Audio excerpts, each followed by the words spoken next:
एबे एबे gas cylinder धारी मानक पई आसिला बहुत ही बड़ अपडेट जहाँकि आउ मिलिबनी गैस सब्सिडी। कौन रही संपूर्ण खबर गैस सिलिंडर को नहीं जानिबा पई वीडियोटी को शेष पर्यंत देखंतु।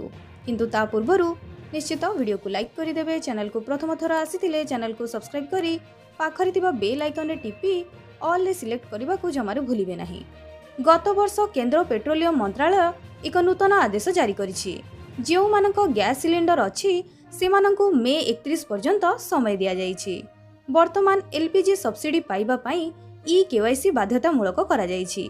एथिपई समस्त गैस ग्राहकंकु सेमानक गैस जोगाण सहित जड़ित एजेंसी को जाई ई केवाईसी कार्य करबाकू निर्देश दिया जाइछि, नचेत सेमानक सब्सिडी बंद होई पारे। ई केवाईसी रो एही कार्य गैस एजेंसी कार्यालय रे सकाळ 10टा रु 5टा पर्यंत करा जाई परिबो। सरकार को निर्देश रे ई केवाईसी आरंभ होइथिला।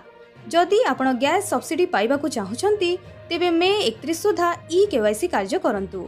एही जांच पई लोकमाने सेमानकर आधार कार्ड मागुछंती। ई केवाईसी करिबा पई गैस एजेंसी गुडी को मध्य मेसिन दिया जाइछि। एथिरे जेउ व्यक्तिंक ना रे गैस संजोग अछि सेमानक आंगुठी छाप जरूरी। केंद्र सरकार जारी करिथिबा नूतन नियमावली अनुसार जेउ माने ई केवाईसी करै नाहंती सेमानकु कम सिलिंडर किंबा सिलिंडर सब्सिडी दिया जिवो नाही। तेणु एहीपरि समस्यारू रक्षा पाइबा पई तुरंत केवाईसी संपूर्ण करंतु। केंद्र सरकार को नूतन नियम जोगु जेउ माने नकली दलिल दे सिलिंडर पाउछंती सेमानक सिलिंडर अवरोध करा जिवो। कोनोसी ऑनलाइन बुकिंग हेबो नाही।